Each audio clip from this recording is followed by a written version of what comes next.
أنا بقول لابد من أن تصغي لها في اليوم أقل شيء نصف ساعة.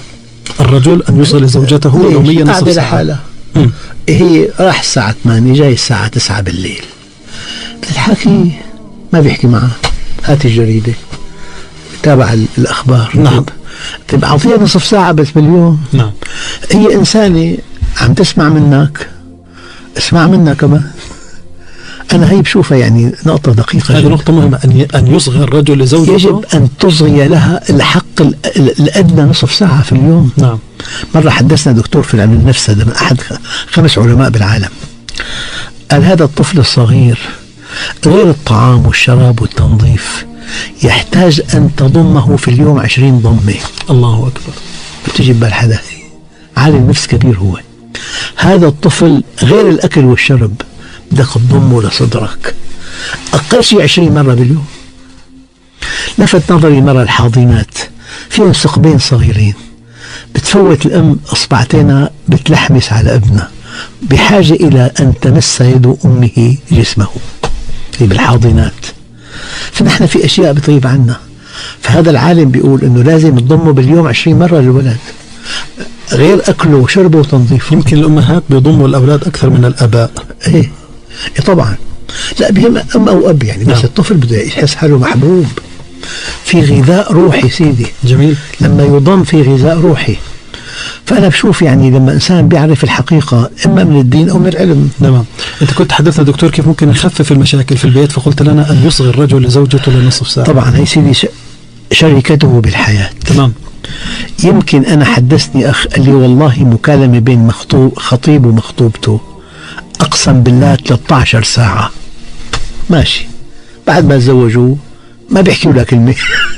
لك اطلع لك بكلمتين 13 ساعة مكالمة أثناء الخطبة، ولما أجت لعندك على البيت ما عاد فيك تحكي ولا كلمة. سيدي في أزواج بكلمة طيبة، الله يعطيك العافية، الله يخلي لنا إياكي. نعم. ما شاء الله الأكل طيب كتير، الله يجزيك الخير. لك شو بتكلفك كم كلمة كلها. نعم. بتملك قلبها. إذا الكلمة الطيبة تقود للبيوت صدقة. المطمئنة. إيه والله. نعم. كلمة طيبة تقود للبيوت. عفوا شايفتك عم تخدمك 30 سنة. نعم. كل ما فت للبيت الله يعطيك العافية ويخلي لنا إياكي. أنا كيف بدي أعيش بلاكي مثلا؟ نعم. بتنسى كل تعبها، فايت عبوسا، صار الأكل. طيب ما في غير الأكل بالبيت. نعم. في شيء اسمه مودة محبة. لك والله سيدي إدارة البيت تحتاج لشيء من الذكاء قليل جدا، مو كتير. نعم. ممكن تكون أسعد زوجة ببيتك. نعم. وأنا بقول كلام دقيق، قد يكون بيتك 60 متر مساحته، وقد يكون دخلك بكفي للطعام الخشن فقط، ولابس بدلة من 3 سنوات ما قدرت تغيرها، كله ممكن. بس بالحب بينسى كل شيء. إذا ما في حب مشكلة. طيب في بيوت كالجحيم. نعم. زدنا دكتور من النصائح في إدارة البيت، ونضلنا في خانة الرجل أن يصغي إلى زوجته واحدة، أن يحدثها من الكلام الطيب. يعني هي عم تطبخ كل يوم كمان.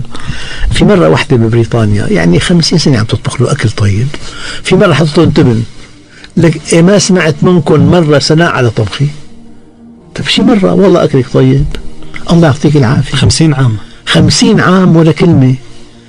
هلا سيدي معظم الناس هي بفوت صار الأكل بده ياكل. لكن مرات احنا برا البيوت عكس ذلك، يعني لو راح الواحد على مطعم هذا برا شحرور جوا دبور. اسمع الحديث بدل ما حكيت الكلمة. تفضل. النبي قال خيركم لأهلي. ليش؟ برا كله بزنس، تلبس أنيق مشان مكانتك مدير عام، بتتأنق، بتتعطر، بتبتسم، تنحني نصين لزبون تقيل، هذا كله بزنس. بس وين أخلاقك الحقيقية بوسط بيتك؟ أما النبي قال خيركم لأهلي بالبيت. أخلاقك الحقيقية بالبيت. العوام بيقولوا برا شحرور وجوا دبور، غلظة وقسوة وعنف وعبوسا قمطريرة بالبيت، برا نعومة وابتسامة. ليش الابتسامة والنعومة مو لبيتك كانت؟ لزوجتك عم تخدمك ليل نهار، لأولادك. أنا بشوف من التوفيق، نعم، من الذكاء، من الطاعة لله أن تحسن إليها كما أحسنت إليك. يا سلام، أن يحسن الرجل إلى زوجته كما أحسنت إليه. أقرب الناس له سيدي. جميل، الله يفتح لك يا دكتور. ماذا عفوا غيرها نعم قد تكون أختك أنت لها وزوجها لها، صحيح. أما هي زوجتك من لها غيرك، ما لها حدا. صحيح. الله يفتح عليك يا دكتور. إذن أن يحسن الرجل إلى زوجته، أن يحسن إليها، أن يحدثها، الثناء على طبخها، على إناقتها، الدائم عليها. نعم. هل هي بالمقابل نعم. مو للناس أجمل ثيابا للناس وأسوأ ثوب أمام الزوج. نعم. ما بصير كمان هي. في زوجات بدأ متزوجت خلاص نجحت بالحياة. نعم. تزوجت، إهمال لزوجها شديد بلبسها، هو بشر كمان ماشي بالطريق شايف أشكال ألوان. هي من طبيعتها تحب التزين كمرأة دكتور. لا، أيام تهمل زوجها فقط. نعم. أما إذا في عندها زيارة أو جاية ضيوف بأناقة مذهلة.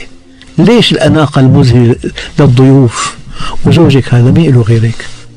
لا، شو المشكلة؟ إنه أيام بيكون زوج مؤمن ما في طلع غيره، يعني هو نمط المؤمن ما في لغير زوجته. نعم.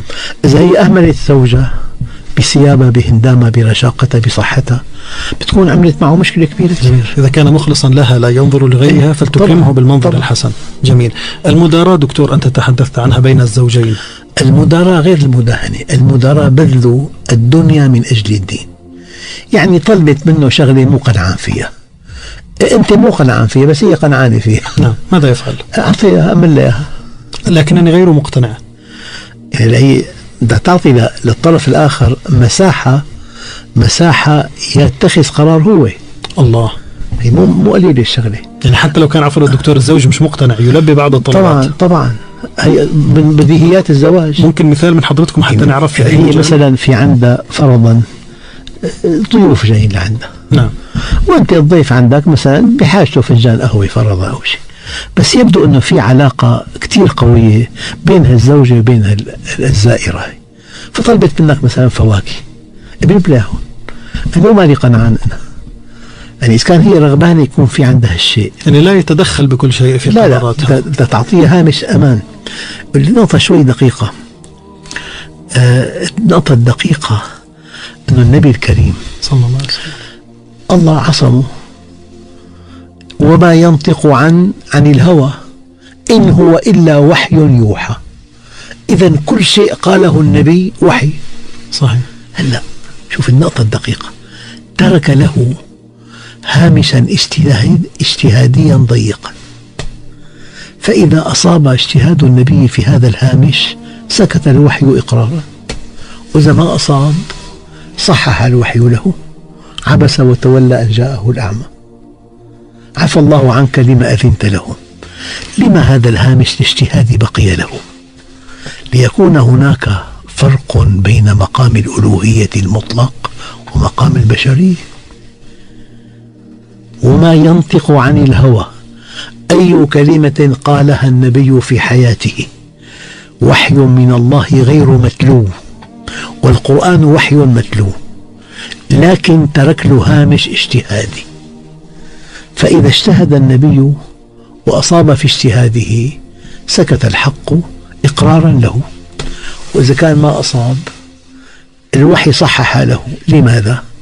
هذا الهامش الاجتهادي ليكون هناك فرق بين مقام الألوهية المطلق ومقام البشرية النسبي.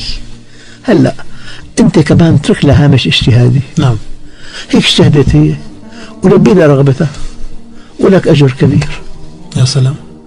هلا هي تلبت رغبتها، قدرت، وهي بالمقابل بتلبي رغبتك إياه. ولو لم تكن مقتنعة طبعا إذا مو قنعة أنها تعمل له غداء لهالشخص، إلا أنا لازم أغدي عندي، سافرت عنده مرتين غداني، إيه ساعتها بستجيب. نعم. يعني خلي هامش لها اجتهادي نفذ لها، ولك ساعتها أنت هامش مقابله اجتهادي. لماذا ليست بيوتنا هكذا دكتور؟ والله سيدي لأنه لماذا نغضب على رشة ملح؟ في بعد عن الله سيدي. نعم. بعد عن الله وعدم تثقيفنا الثقافة الأصيلة. أنا مرة بلغني أنه بماليزيا كان مهاتير محمد نسب الطلاق عالية جدا، أسس مدرستين، لا يمكن أن يعقد عقد قران بكل ماليزيا إلا لمن تخرج من هذه المدرسة. 6 أشهر دوام 8 ساعات باليوم، حقوق بالتفاصيل، حقوق الزوج حقوق الزوجة، فبنجح بهالمدرسة معه شهادة بيعمل عقد زواج. نسب الطلاق نزلت للعشر. يا الله. هل تصدق سيدي الآن أنا عندي يعني كان أحد إخواني قاضي شرع أول، سألته عن نسب الطلاق سابقا، قال لي 1/1000. قال لي والآن 50%. يعني قبل 20 سنة 30 سنة بال1000 واحد، كل 1000 عقد قران واحد ينتهي إلى الطلاق. الآن بالمية 50. ما الذي اختلف دكتور؟ سيدي التفلت من الدين. التفلت من الدين. وقت أنت تختار زوجتك وبتبقى ماشي مع الله، يلقي الله محبتها في قلبك. الدليل النبي ماذا قال؟ الحمد لله الذي رزقني حب عائشة. رزق. فلما إنسان بيتفلت، نعيدها سيدنا لأهميتها. الإنسان الذي يتقي الله يلقي الله في قلبه محبة زوجته، والمرأة التي تتقي الله يلقي الله في قلبها محبة زوجها، وهذا ما يطيل عمر الزواج. هذا هو. أما إذا تفلت ولم يغض البصر، هي عين لبرا، شافت هالمذيع رشيق أكثر تعلقت فيه مثلا يعني، نعم، وهو ينظر إلى، وشاف هيك أقرباء مثلا، هو نظر لغيرها. وإذا كان في اختلاط هون المشكلة، ما دام في اختلاط هو عينه على محاسن الأخريات مو على محاسن زوجته. في عدم ائتمان. الموازنة بين زوجته وبين غيرها كمان تخلق مشكلة. المخالفات الكثيرة يعني أنا قد لا تصدق، نعم، غض البصر في آية قرآنية لو ما كان موضوع خطير جدا جدا جدا جدا ما كان في أمر بغض البصر. والتكليف للطرفين أبدا، للمؤمنين وللمؤمنات. أبدا. نعم نعم. لذلك هذا الإنسان ذلك المجهول ديال كارنيجي، الكتاب انطبع 5 ملايين نسخة. الإنسان ذلك المجهول، هل تصدق؟ هل ديال كارنيجي كشف الحقيقة؟ الأفضل نظام في الزواج أن يقصر الرجل طرفه على امرأة واحدة. سبحان الله.